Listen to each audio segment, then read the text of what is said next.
안녕하세요. 반갑습니다. 먼저 성경을 좀 읽고 교제하도록 하겠습니다. 로마서 16장입니다.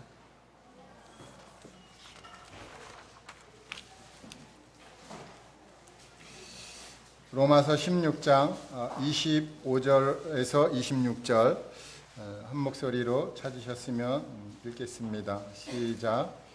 나의 복음과 예수 그리스도를 전파함은 영세전부터 감추어졌다가 이제는 나타내신 바 되었으며 영원하신 하나님의 명을 따라 선지자들의 글로 말미암아 모든 민족이 믿어 순종하게 하시려고 알게 하신 바 그 신비의 계시를 따라 된 것이니 이 복음으로 너희를 능히 경고하게 하실 지혜로우신 하나님께 예수 그리스도로 말미암아 영광이 세세 무궁하도록 있을지어다. 아멘.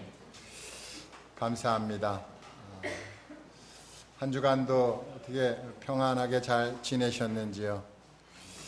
저는 아주 바쁜 시간을 보냈습니다. 삼성동 코엑스에서 이제 전시회가 있었는데 저희 회사가 출품을 하게 돼 갖고 3일 동안 전시회장에 가 있었습니다.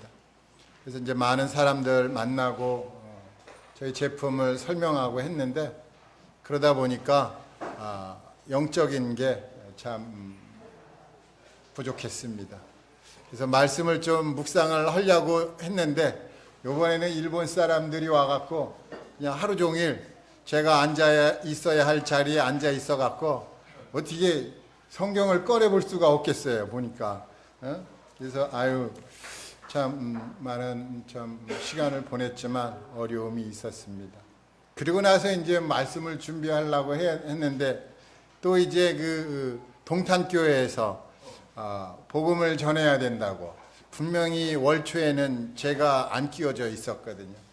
그런데 중간에 이게 바뀌어갖고 제가 또 복음을 전해야 되는데 영성이 없는데 복음을 전하려면 힘이 없거든요. 지난번에 여기 김공수 형님 오셔갖고 복음 전했죠. 아주 얼마나 힘있게 복음을 전했어요. 성령 충만하면 힘이 넘쳐나거든요. 근데 제가 보니까 힘이 없어요. 조용히 복음을 이제 전했는데 어떻게 노인분들이 잘 받아들였는지 모르겠습니다. 그리고 이제 또 센터에 가서도 또 전해야 되는데 이게 또 영성이 부족하고 또 계속해서 오늘 주일 말씀까지 있는데 이게 잘 어떻게 될지 모르겠습니다. 그래도 성도님들 제가 하면 어까지 알아들으시니까 믿고 참 감사드립니다.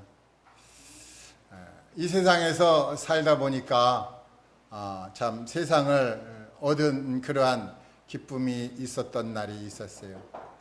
그런데 세상에 있는 것을 다 얻었어도 99%입니다. 1%가 부족하죠. 그 1%는 뭐죠? 하나님이죠. 세상의 모든 것을 얻어도 하나님이 없으면 아무것도 아닙니다. 그런데 아무것도 얻지 못했는데 하나님을 얻었으면 모든 것을 얻은 것이죠. 얼마나 감사가 됩니까? 우리 마음 가운데 하나님이 계시잖아요.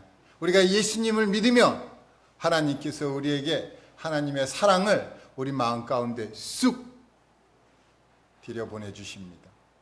그래서 우리가 하나님의 사랑을 노래하고 하나님의 사랑을 나타내고 하나님의 사랑을 전하게 되는 것이잖아요.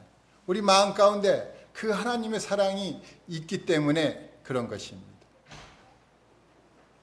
생각하면 생각할수록 하나님의 사랑이 너무 오묘해갖고 이걸 다 말할 수가 없겠더라고요.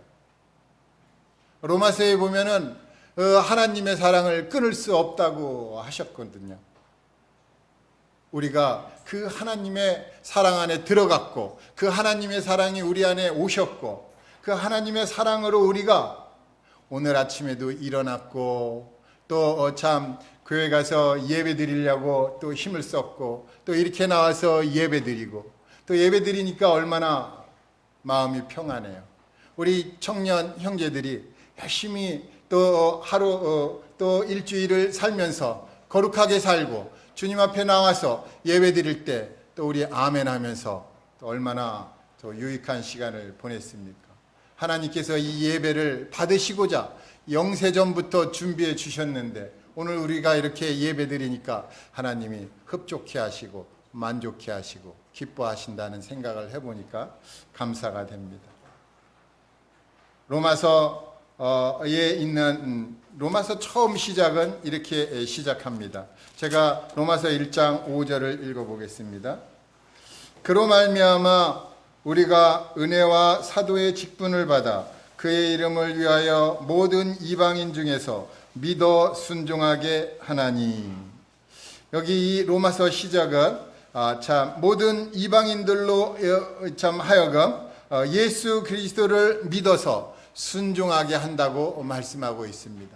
근데 오늘 끝부분에 읽은 로마서 16장 26절에도 믿어 순종하게 하신다고 말씀하셨어요. 우리에게 복음을 전해준 이유가 예수 그리스도를 믿게 하기 위해서였죠. 그 예수 그리스도를 믿는 자마다 해야 하는 일들이 있는데 대략적으로 저는 4가지를 보게 됩니다. 첫 번째로 예수 그리스도를 믿는 사람은 믿음으로 살아야 되고, 두 번째는 순종함으로 살아야 되고, 세 번째는 사랑하며 살아야 되고, 네 번째는 선을 행하며 살아야 된다는 것입니다. 우리가 해야 할 일이 이렇게 많은데 그 중에서 오늘은 순종하며 살아야 되는 것에 대해서 조금 교제하도록 하겠습니다. 이 순종하는 것에 대해서 성경에 너무 많이 기록되어져 있기 때문에 제가 그것을 다 말할 수는 없겠더라고요. 그래서 일부분만 발췌해서 성도님들과 함께 교제해 보도록 하겠습니다. 먼저 디모데후서 3장을 보겠습니다.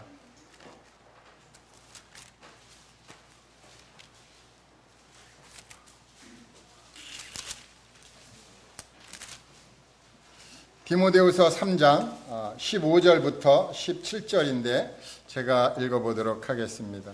또 어려서부터 성경을 알았나니 성경은 능히 너로 하여금 그리스도 예수 안에 있는 믿음으로 말미암아 구원에 이르는 지혜가 있게 하느니라.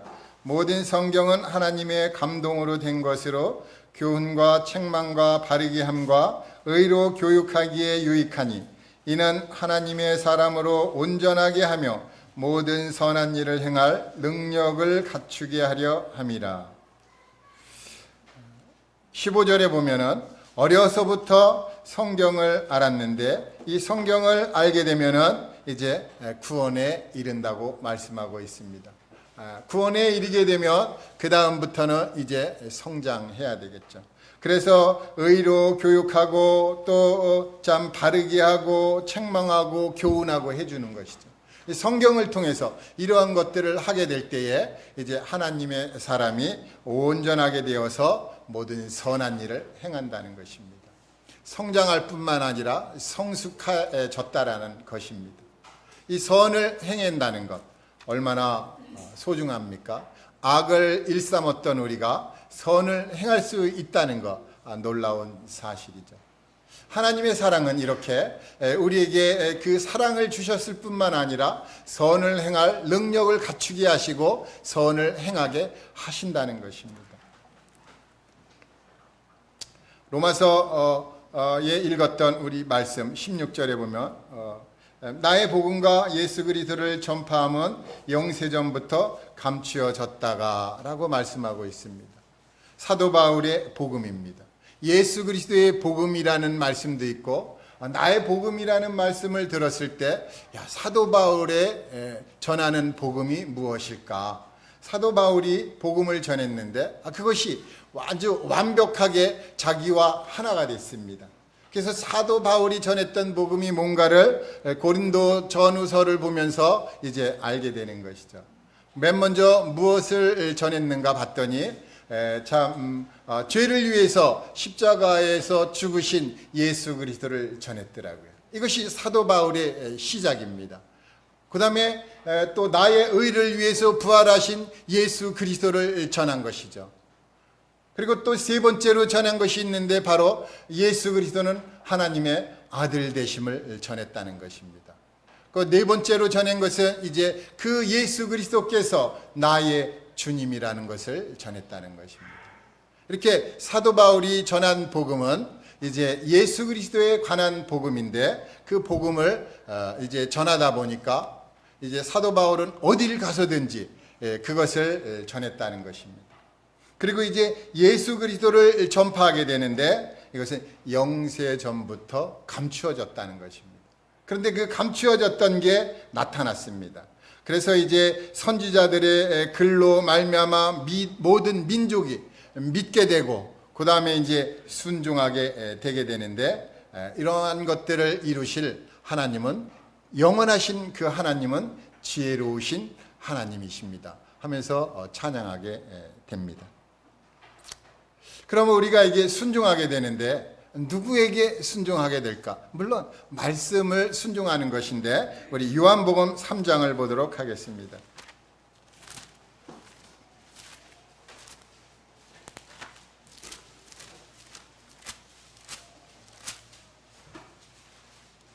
요한복음 3장 36절을 다 함께 읽어주면 감사하겠습니다.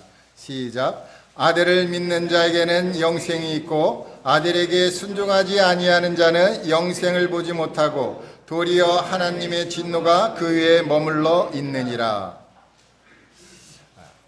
우리가 예수님을 믿고 이제 순종하는 삶을 살아야 되는데 누구에게 순종하느냐 봤더니 하나님의 아들에게 순종해야 된다는 것입니다.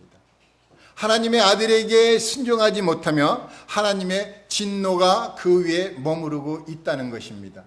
그러니까 어떻게 해야 돼요? 빨리 구원받게 하기 위해서 복음을 전해야죠. 복음을 전하기 위해서는 어떻게 복음을 전하는가? 사도 바울이 전한 복음을 우리도 전할 수가 있다는 것입니다. 죄에 대해서 죽으신 예수 그리스도, 우리를 의롭다 하기 위해서 부활하신 예수 그리스도, 또 그분은 하나님의 아들 되시고 그분은 우리의 주님이시라는 것을 열심히 전파해야 되겠죠. 그렇게 돼서 하나님의 이 진노를 벗어나게 해서 예수 그리스도를 믿습니다라는 이제 말을 듣게 될 때 감사가 되잖아요. 그래서 예수 그리스도를 믿는 사람은 그러면 어떻게 또 살아야 되느냐? 그 아들 예수 그리스도에게 또 순종해야 된다는 것입니다. 이것이 바로 영생을 누리는 것이죠. 하나님께서 우리에게 영생을 주셨는데 영생을 누리는 게 무엇입니까? 하나님의 아들에게 순종하는 것입니다. 그 하나님의 아들이 이제 우리를 위해서 십자가에서 죽으시고 3일 만에 부활하시고 이제 40일을 이 땅에 계시다가 하늘로 승천하셨습니다. 하늘을 뚫고 하나님이 계신 곳으로 가셨다는 것입니다. 그래서 그곳에 가셔갖고 약속하신 바대로 성령님을 우리에게 보내주시잖아요. 성령님을 받은 분들은 이제 어떻게 삽니까? 아들에게 순종하며 사는 것입니다. 근데 이 아들은 어떤 분이신가 봤더니 요한복음 19장에 이렇게 말씀하고 있더라고요. 요한복음 19장 26절입니다. 26절, 27절 제가 읽겠습니다. 예수께서 자기의 어머니와 사랑하시는 제자가 곁에 서 있는 것을 보시고 자기 어머니께 말씀하시되 여자여 보소서 아들이니이다 하시고 또 그 제자에게 이르시되 보라 네 어머니라 하신대 그때부터 그 제자가 자기 집에 모시니라. 우리가 이 말씀에서 혹 오해의 소지가 있는 부분이 있어요. 예수님이 십자가에 달리셔서 여자여 보소서 이랬는데 이 여자여는 존칭어입니다. 존칭어.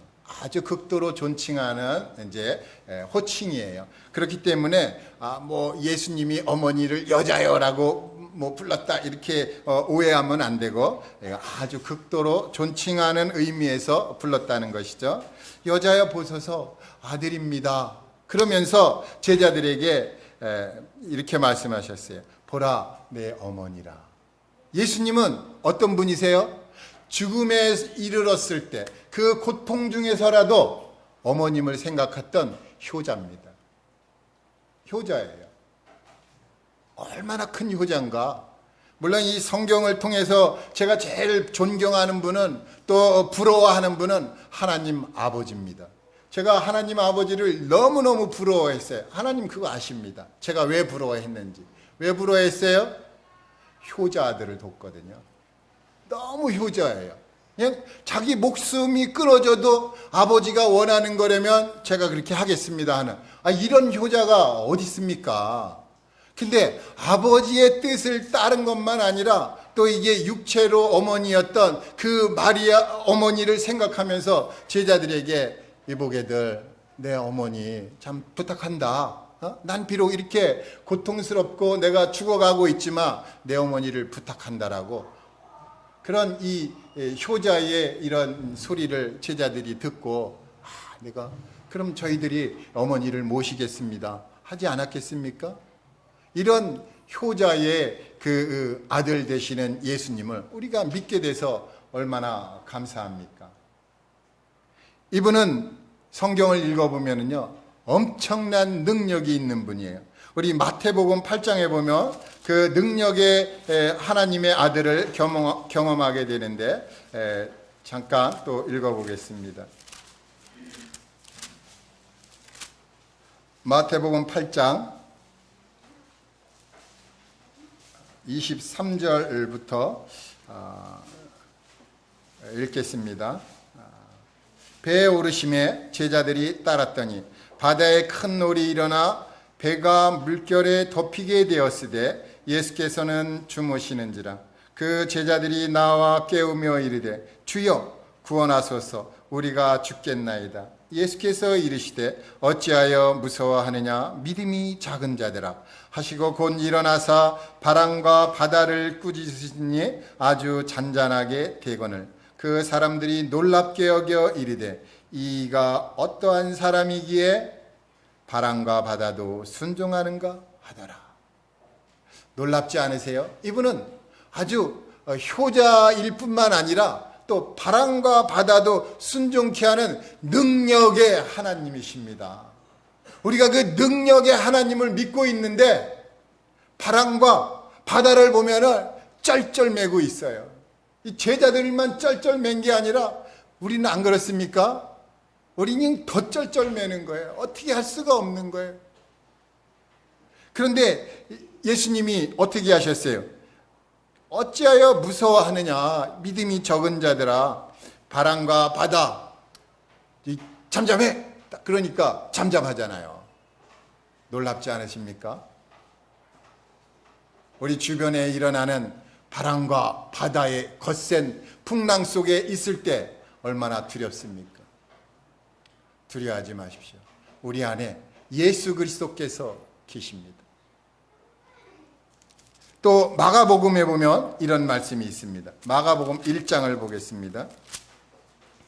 마가복음 1장 21절에서 28절까지 있는데 요 부분은 좀 도와주세요. 교독으로 좀 읽으면 좋겠습니다. 제가 21절 읽겠습니다. 그들이 가버나움에 들어가니라.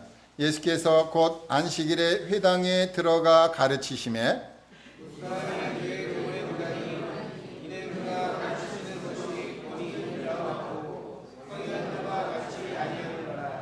마침 그들의 회당에 더러운 귀신 들린 사람이 있어 소리질러 이르되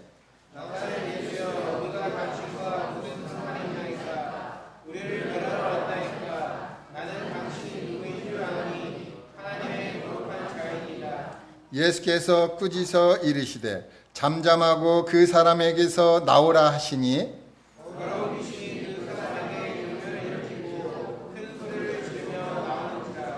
다 놀라 서로 물어 이르되 이는 어찌미냐, 권위 있는 새 교훈이로다. 더러운 귀신들에게 명한즉 순종하는도다 하더라. 아멘. 예수님이 더러운 귀신에게 명령을 했어요. 잠잠하고 그 사람에게서 나오라. 그러니까 귀신이 어떻게 돼요? 나오는 거예요?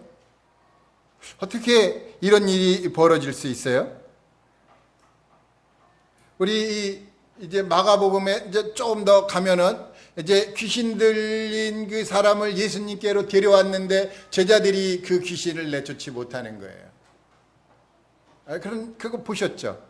여기 귀신은 예수님과 관계를 맺지 않으려고, 어떻게든지 관계 맺지 않으려고, 그 사람을 찔러갖고, 이제 소리치게 하고, 참 악쓰게 하고, 자기 몸을 이제 돌로 상처가 내고 피나게 하고 하면서까지 하나님의 아들 예수 그리스도와 관계 없게 하려고 하는 그 귀신.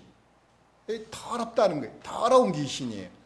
왜 더러운 귀신이냐? 하나님의 말씀을 더럽게 만드는 거예요.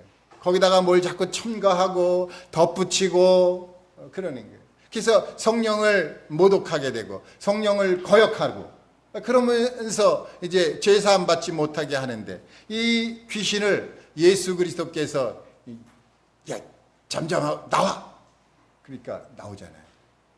근데 제자들에게 부탁하니까 이게 안 되는 거예요. 왜 안 될까요? 우리 조금 더 마가복음, 지금 1장 봤는데 9장으로 한번 가보겠습니다. 마가복음 9장.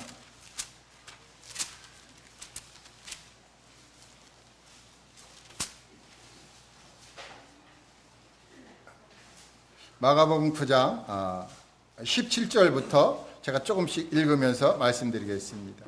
무리 중에 하나가 대답하되, 선생님, 말 못하게 귀신 들린 내 아들을 선생님께 데려왔나이다. 귀신이 어디서든지 그를 잡으면 거꾸러져 거품을 흘리며 이를 갈며 그리고 파리에 지는지라. 내가 선생님의 제자들에게 내쫓아달라 하였으나 그들이 능히 하지 못하더이다. 성도님들, 하나님의 아들 예수 그리스도를 믿어서 하나님의 사랑이 우리 마음 가운데 찾아왔잖아요. 그래서 우리 마음속에 하나님의 사랑 예수 그리스도께서 항상 우리와 함께하고 있는데, 어떤 사람이 귀신 들린 사람을 데리고 오면은 성도님들은 그 귀신 들린 그 사람이 정신이 온전하게 될 수 있도록 하실 수가 있겠습니까? 이 이야기는요, 마가복음에 있는 이야기일 뿐만 아니라 우리들 생활 속에 있는 이야기입니다. 귀신 들린 자를 어떻게 내쫓을 수 있을까? 제자들이 못했다는 것입니다. 19절에 보면 대답하여 이르되, 믿음이 없는 세대여, 내가 얼마나 너희와 함께 있으며 얼마나 너희에게 참으리요, 그를 내게로 데려오라 하시매. 그는 어떤 사람이에요? 그는 이 사람의 몸속에 들어가 있는 그 귀신 들린 그 아들인데, 이 귀신 들린 아들이 어떻게 했어요? 참 거꾸러져 거품을 흘리게 했고 이를 갈고 또 파리해져 가면서 참 그런 참 무서운 참 것들을 보여줬는데, 부모의 입장으로서 얼마나 마음이 안타깝겠어요. 그리고 또 영성이 부족하면 또 떨리겠죠.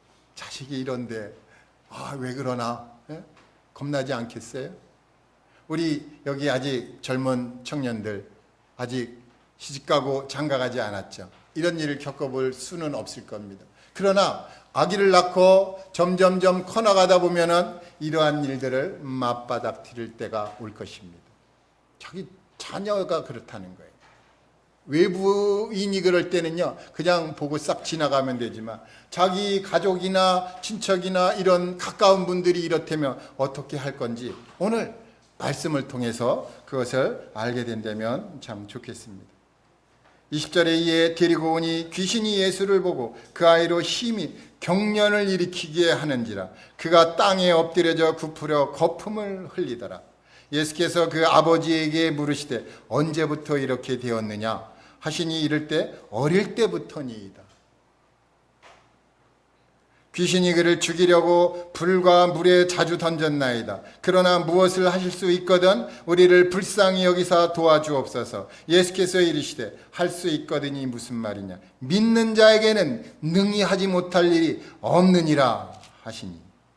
곧 그 아이가 아버지가 소리를 질러 이르되 내가 믿나이다. 나의 믿음 없는 것을 도와주소서 하더라. 예수께서 무리가 달려와 모이는 것을 보시고 그 더러운 귀신을 꾸짖어 이르시되 말 못하고 못 듣는 귀신아 내가 내게 명하노니 그 아이에게서 나오고 다시 들어가지 말라 하시며 귀신이 소리 지르며 아이로 힘이 경련을 일으키게 하고 나가니 그 아이가 죽은 것 같이 되어 많은 사람이 말하기를 죽었다 하나 예수께서 그 손을 잡아 일으키시니 이에 일어서니라. 집에 들어가심에 제자들이 조용히 묻자오되 우리는 어찌하여 능히 그 귀신을 쫓아내지 못하였나이까. 이르시되 기도 외에 다른 것으로는 이런 종류가 나갈 수 없느니라 하시니라.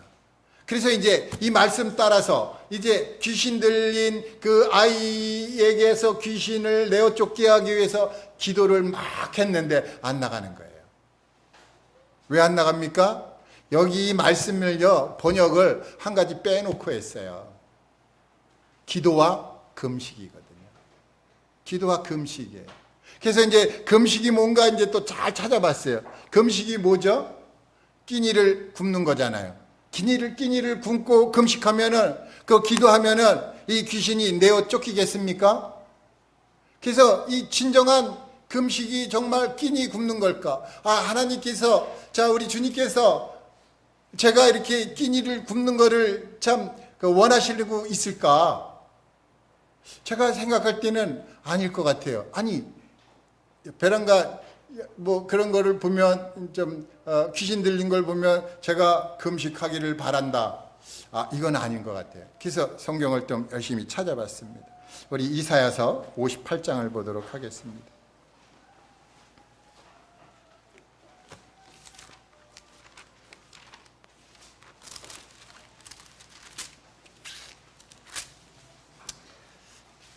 이사야서 58장 1절부터 7절까지 이것도 교독으로 읽었으면 좋겠습니다. 제가 먼저 읽겠습니다. 크게 외치라. 목소리를 아끼지 말라. 내 목소리를 나팔같이 높여 내 백성에게 그들의 허물을 야곱의 집에 그들의 죄를 알리라.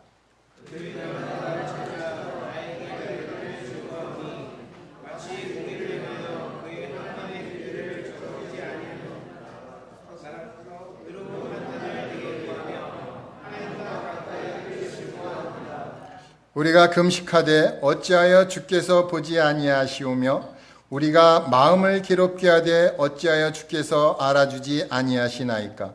보라 너희가 금식하는 날에 오락을 구하며 온갖 일을 시키는도다.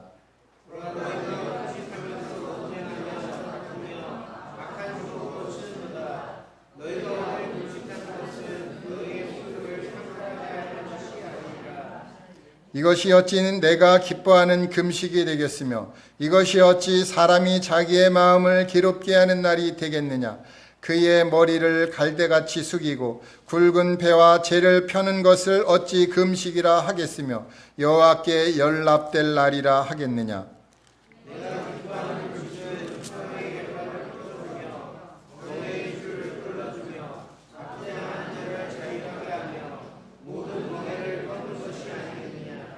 또 줄인 자에게 내 양식을 나누어 주며 유리하는 빈민을 집에 들이며 헐벗은 자를 보면 입히며 또 내 골욕을 피하여 스스로 숨지 아니하는 것이 아니겠느냐. 여기까지 보겠습니다.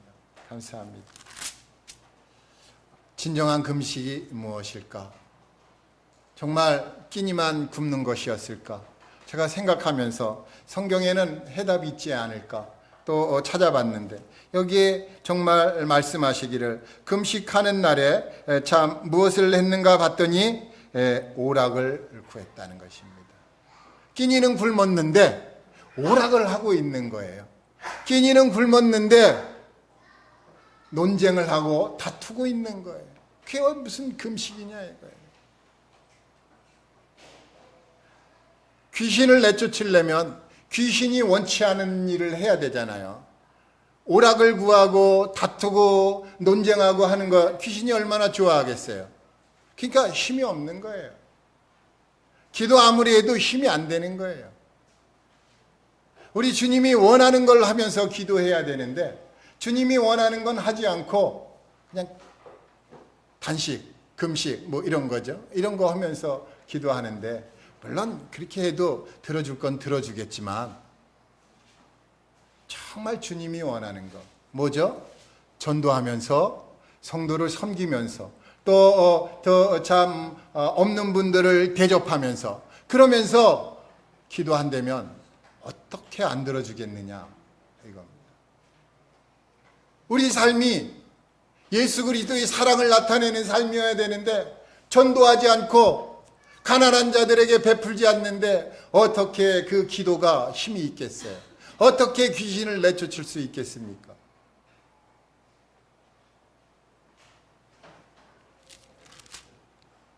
하도 이스라엘이 불순종하는 거예요. 그 불순종하는 이스라엘에게 하나님께서 교훈을 딱 주시는데 어디에 주시느냐? 열왕기상에 있습니다. 열왕기상 17장 보겠습니다.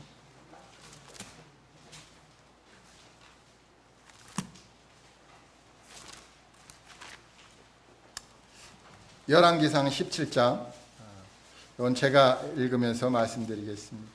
길르앗에 우거하는 자 중에 기셉 사람 엘리야가 아합에게 말하되 내가 섬기는 이스라엘의 하나님 여호와께서 살아계심을 두고 맹세하노니 내 말이 없으면 수년 동안 비도 이슬도 있지 아니하리라 하니라. 여호와의 말씀이 엘리야에게 임하여 이르시되 너는 여기서 떠나 동쪽으로 가서 요단 앞 그리 시냇가에 숨고 그 시냇물을 마시라. 내가 까마귀들에게 명령하여 거기서 너를 먹이게 하리라. 그가 여호와의 말씀과 같이 하여 곧 가서 요단 앞 그리 시냇가에 머물매 까마귀들이 아침에도 떡과 고기를 저녁에도 떡과 고기를 가져왔고 그가 시냇물을 마셨으나 땅에 비가 내리지 아니하므로 얼마 후에 그 시내가 마르니라. 엘리야는 이스라엘의 암흑기에 아주 강력한 암흑기에 이제 선지자 활동을 했던 선지자입니다. 그 엘리야에게 하나님 말씀을 주셔갖고 아합 왕에게 이제 참 비가 오지 않을 거다. 내가 기도하지 않으면 비가 오지 않을 거다라고 말씀을 이제 전하게 하고 하나님께서 아합을 보호하시고자 이제 그리 시냇가에 숨게 하셨어요. 숨게 했는데 그 다음이 참 놀라운 말씀입니다. 까마귀들에게 명해갖고 떡과 고기를 운반하는 거예요. 이스라엘이 엘리야를 섬겨도 시원찮은데 오죽하면은 그 부정한 까마귀를 사용해서 그 까마귀가 떡과 고기를 물고 와서 엘리야를 수종들겠느냐 이겁니다. 이 불순종하는 이스라엘에게 하나님이 교훈을 해주고 싶었던 거예요. 자 봐라, 이 부정한 까마귀가 선지자를 공개하고 있다. 이 까마귀도 순종하는데 너희들은 무엇을 하고 있느냐. 이스라엘에게 하나님이 말씀해 주고 있는 것입니다. 이 까마귀는 얼마나 기뻤겠어요.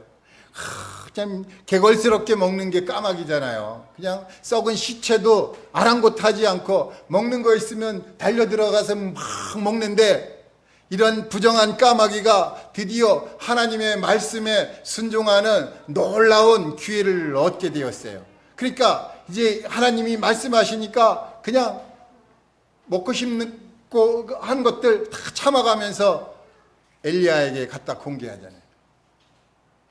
부정한 까마귀가 이렇게 쓰임받는, 놀랍지 않으십니까? 우리가 까마귀보다 더 깨끗한가요? 만물보다 심히 부패한 것은 사람의 마음이라고 오늘 예배 드릴 때도 인용됐습니다. 정말 부패한 게 사람의 마음인데 그런 걸 하나님께서 보시고 아시고 그래서 너무 부패하니까 그것을 예수님의 피로 씻겨주시고 하나님의 사랑을 딱 주셨는데 순종하지 않고 사는 거예요. 얼마나 안타까워요. 이스라엘만 그런 줄 알았는데 보니까 저도 그러고 있더라는 거예요. 저도요, 이 귀신을 쫓아낼 힘이 없어요. 분명히 저 주님이 말씀하시기를 내가 너를 구원한 것은 내가 너와 함께하고 전도도 하고 귀신도 쫓아내게 한다고 하셨는데 귀신을 보면 이렇게 힘이 없어요. 예수님처럼 해야 되는데 예수님은 어떻게 하셨어요? 성령에 이끌려서 살았거든요. 성령이 이끄는 바대로 살았어요. 어떻게 오락할 시간이 있겠어요? 이 핸드폰이 어떻게 보면 애물단지예요. 예? 나도 모르게 그냥 한번 딱 보고 아유 요것만 더 보고 했는데 벌써 1시간이 쑥 지나가요. 그랬더니 발을 치네요. 맞다고. 안 그렇습니까? 핸드폰 보다 보면 시간 금세 지나가잖아요. 제가 늘 경험해요. 아이고 이게 또 안 되는 거야. 제가 그러면서요 계산을 해봅니다. 영적인 시간이 이렇게 쭉 계속 흘러가야 되는데 영적인 시간이 흘러가다가 오락하다가 딱 멈추는 거예요. 하늘에서 비가 오잖아요. 비가 싹 오면은 비가 엄청 많이 오면은 뭐가 떠야죠? 무지개가 떠야 되잖아요. 그 무지개가 안 뜨는 거예요. 그럼 비가 계속 오는 거예요. 비가 계속 오다가 정말 어느 순간에 무지개가 딱 뜨면은 와 살았다 그러잖아요. 우리가 이렇게 영적인 것을 하지 못할 때 어느 날 갑자기 내가 이렇게 하면 안 되는구나 하면서 혹시 말씀이 떠오른다면 하나님이 그렇게 살지 말라고 말씀을 떠오르게 해 주시는 것이거든요. 또 말씀이 떠오르지 않으면 예수 그리스도는 이렇게 살지 않았는데 라는 생각이 들었다 그러면은 그렇게 살면 안 되는 것이거든요. 그래서 우리에게 하나님이 원하는 게 있는데 바로 뭐냐? 성령의 열매, 절제라는 것입니다. 이 절제가 굉장히 필요한 시기가 됐어요. 너무 절제를 못하는 거야. 자기가 원하는 대로만 자꾸 사는 거야. 누가 그걸 원하는가 봤더니 이 귀신들이 그런 걸 원한다는 것이에요. 내가 쏘가갖고 귀신에게 이끌려서 자꾸만 예수 그리스도께로 가는 걸 방해하고 있다라는 것입니다. 절제가 안 되는 거예요. 그래서 우리에게 성령님을 주시고 한번 절제 한번 맺어봐라. 그러면서 어떻게 해요? 여러 가지 환경을 우리에게 주시잖아요. 핸드폰을 딱 줬어요. 절제하는 거예요. 이거 아니야. 근데요, 절제하고 성경 속으로 들어가잖아요. 이게 너무 재밌는 거예요. 성경이 너무 재밌는 거예요. 막 어떤 때에는 6,000년 전으로 갔다가 2,000년 전으로 갔다가 다시 4,000년 전으로 갔다가 내가 시간 여행을 마음대로 하는 거예요. 얼마나 재밌겠어요. 예? 드라마가 그렇잖아요. 뭐 시간 여행해 갖고 베란간 어떤 의사가 뭐 조선시대로 들어갔다가 막 나왔다가 그러잖아요. 재밌죠? 그것보다 더 재밌는 게 성경이에요. 6,000년 전으로 딱 가보세요. 얼마나 기가 막혀요. 하나님께서 사람을 창조하는데 하나님의 형상대로 창조하잖아요. 그래서 우리가 사람이 하나님의 형상을 따라 창조됐잖아요. 그래서 참 많은 사람들이 우리를 보면 와 하나님의 형상이 지나간다 그래야 되잖아요. 안 그럽니까? 너무 많이 망가져서 그래요. 망가졌거든요. 근데 그 망가진 거를 회복하려고 하나님의 아들이 약속대로 여자의 후손으로 베들레헴에서 출생해서 이제 오셨어요. 근데 그 베들레헴에서 출생해서 오셨으면은 사람들이 좀 믿어야 되는데 안 믿어요. 왜 안 믿느냐? 갈릴리에서 살았다고 갈릴리 출생인 줄 알고 사람들이 또 거절하는 거예요. 그래서 예수님은 이렇게 참 약속대로 오시고 또 베들레헴에서도 출생했는데 사람들이 그걸 안 믿는 거예요. 조금만 알아보면 갈릴리 출생이 아니라 베들레헴 출생인데 이분이 메시아인 거를 믿게 될 텐데 그런 걸 안 알아보는 거예요. 너무 안타깝죠. 그래서 이스라엘이 불순종하니까 하나님께서 까마귀를 참 봐라. 저렇게 순종을 잘하는데 저 부정한 것도 순종을 잘하는데 너희들이 하나님의 선민이냐 그러는 거예요. 우리 창세기 26장을 또 보겠습니다.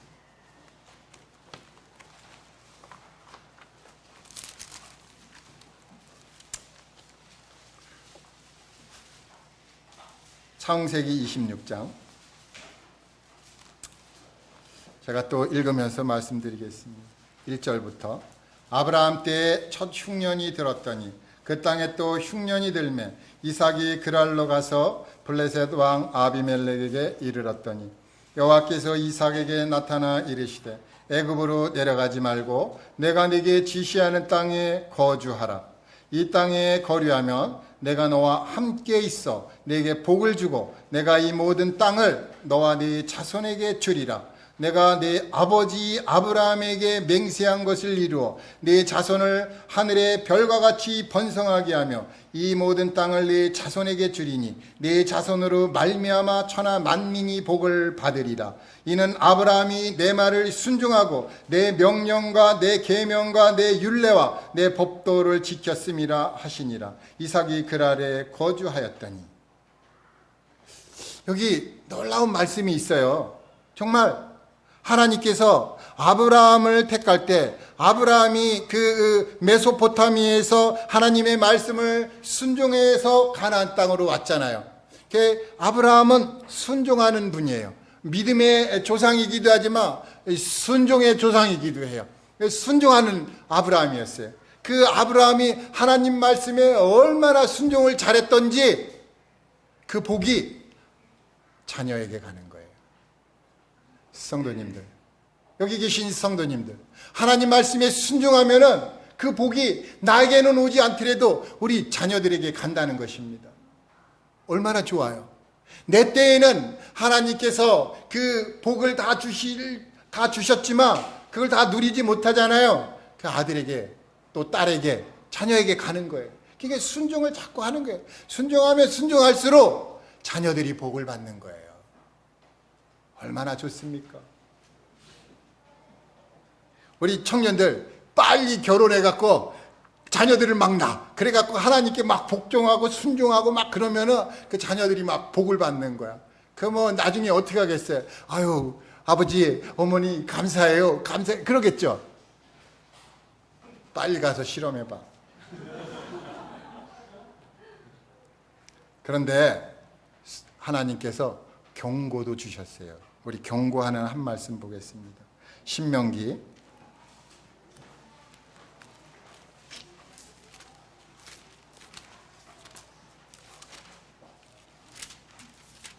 21장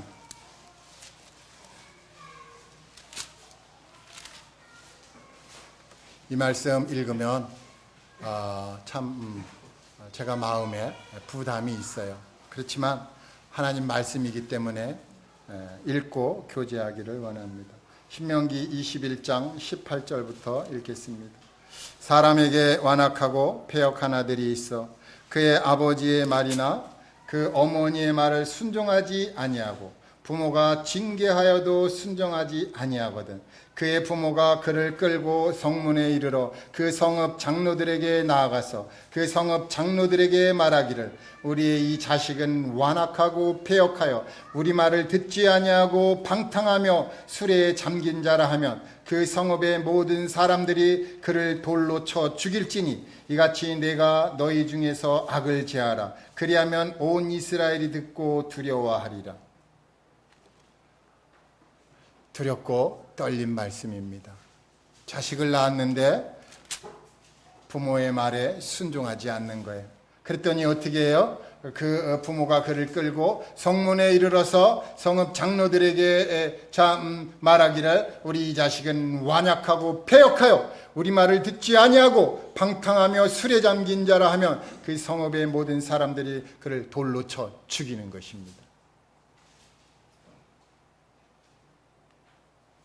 우리가 이스라엘에서 태어나지 않은 걸 감사해야 됩니다. 제가 만약에 이스라엘에서 태어났으면 저는 돌로 맞아 죽었을 거예요.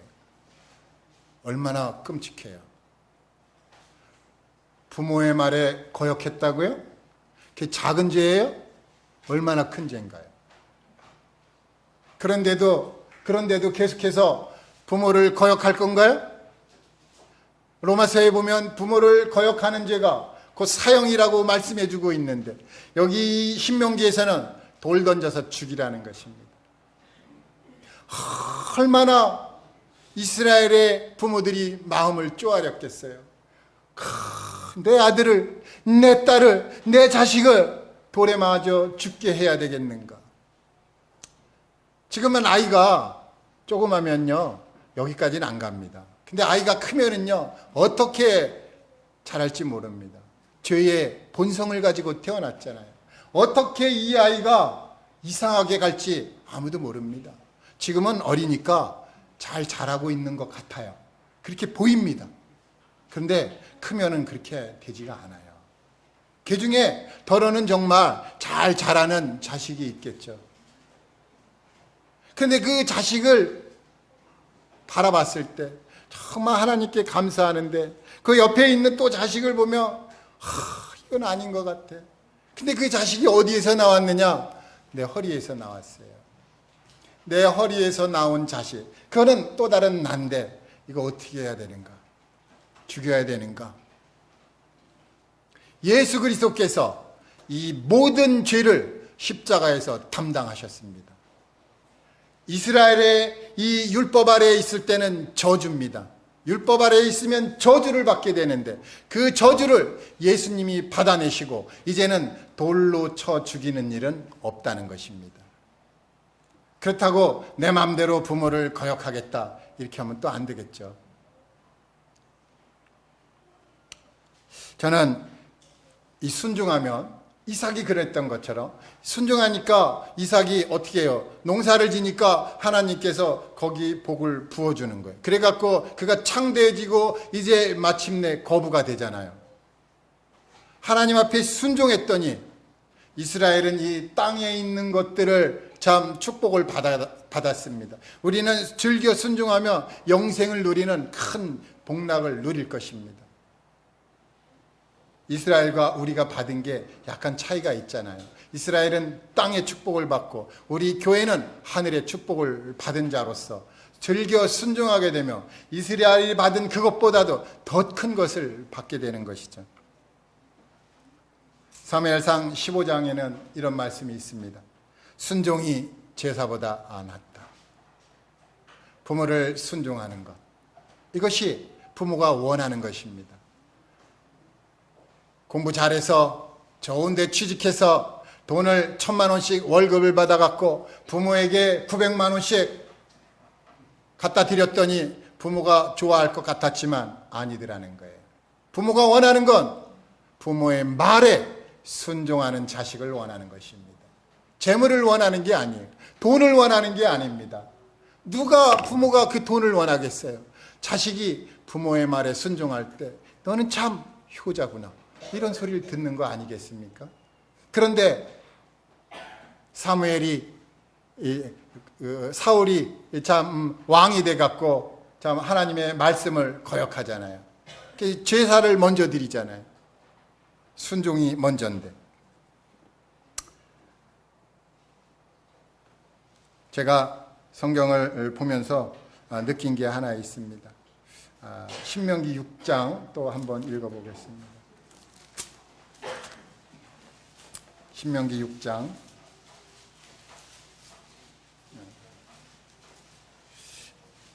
6절에서 9절까지 함께 읽겠습니다. 시작. 오늘 내가 네게 명하는 이 말씀을 너는 마음에 새기고 네 자녀에게 부지런히 가르치며 집에 앉았을 때든지 길을 갈 때든지 누워 있을 때든지 일어날 때든지 이 말씀을 강론할 것이며 너는 또 그것을 네 손목에 메어 기호를 삼으며 네 미간에 붙여 표로 삼고 또 네 집 문설주와 바깥문에 기록할지니라. 아멘. 제가 성경을 읽다가 보니까 기근이 나오고 지진이라는 말씀이 많이 나오더라고요. 이제 말세가 점점 다가가니까 성경대로 이루어질 텐데, 성경의 끝날에 가면은 기근이 있고 지진이 있고 전쟁이 있고 또 큰 일이 벌어진다는 것입니다. 또 전염병도 있고. 그래서 이러한 것들이 지금 막 여기저기 나타나는데 이게 말세의 징조구나. 근데 말세의 징조 가운데 기근이 있다라는 것입니다. 그래서 이 기근이 뭔가, 기근이 우리에게 주는 교훈은 뭔가, 가만히 참 말씀을 들여다보니까 하나님의 기근을 보냈다는 말씀이 있는 거예요. 하나님이 기근을 보내는데 왜 보내는가? 하나님의 말씀을 듣지 않기 때문에 기근이 온다는 것입니다. 하나님의 말씀이 없는 거예요. 이제 어느 날 갑자기 교회가 휴거되고 사라지잖아요. 그럼 이 세상에 하나님의 말씀을 담고 있는 성도님들이 갑자기 사라지면 이 세상엔 하나님의 말씀을 전할 수 있는 분들이 없어져요.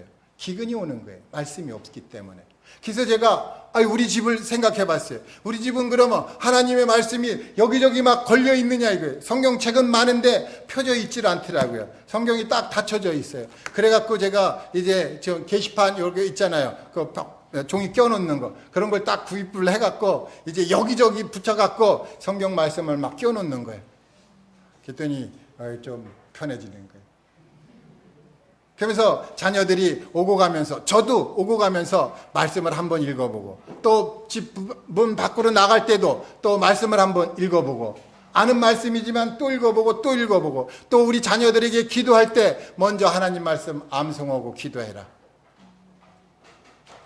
그랬더니 이게 너무 힘든 거야. 암송하고 기도하려고 그랬더니. 그래서 그렇게 지금 가르치고 있어요.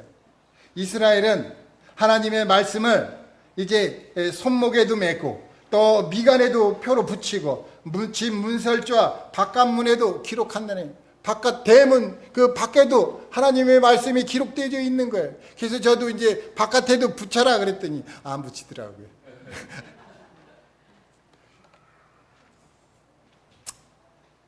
이제 결론적으로 말씀드리겠습니다.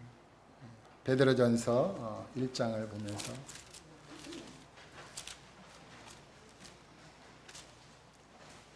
베드로전서 1장 22절입니다. 너희가 진리를 순종함으로 너희 영혼을 깨끗하게 하여 거짓이 없이 형제를 사랑하기에 이르렀으니 마음으로 뜨겁게 서로 사랑하라. 우리가 이 땅 가운데에서 순종해야 될 것이 있는데 진리에 순종한다는 것입니다. 하나님의 아들은 진리입니다.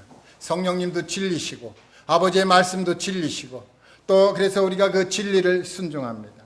이게 진리를 순종하게 된다면 이제 형제 사랑에까지 이른다는 것입니다. 하나님은 사랑이십니다. 하나님의 그 사랑을 우리로 나타내야 되는데 어떻게 하면 나타낼까? 진리를 사랑할 때, 진리에 순종할 때 우리가 그 사랑을 나타내게 된다는 것입니다.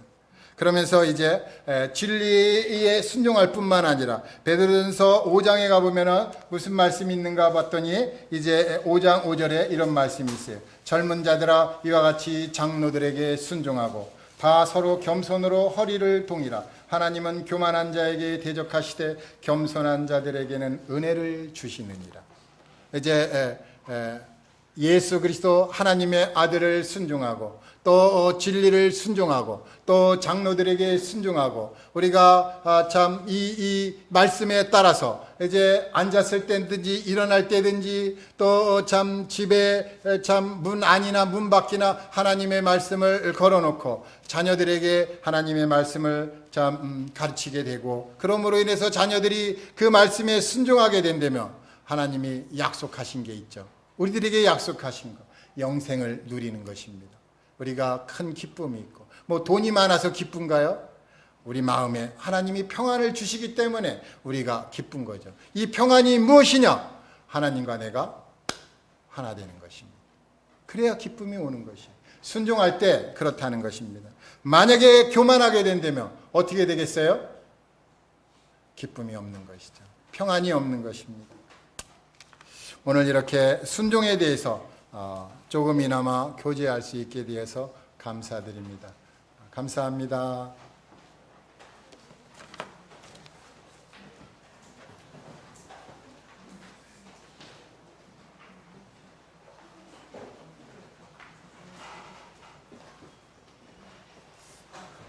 네, 형제님 말씀 감사드립니다.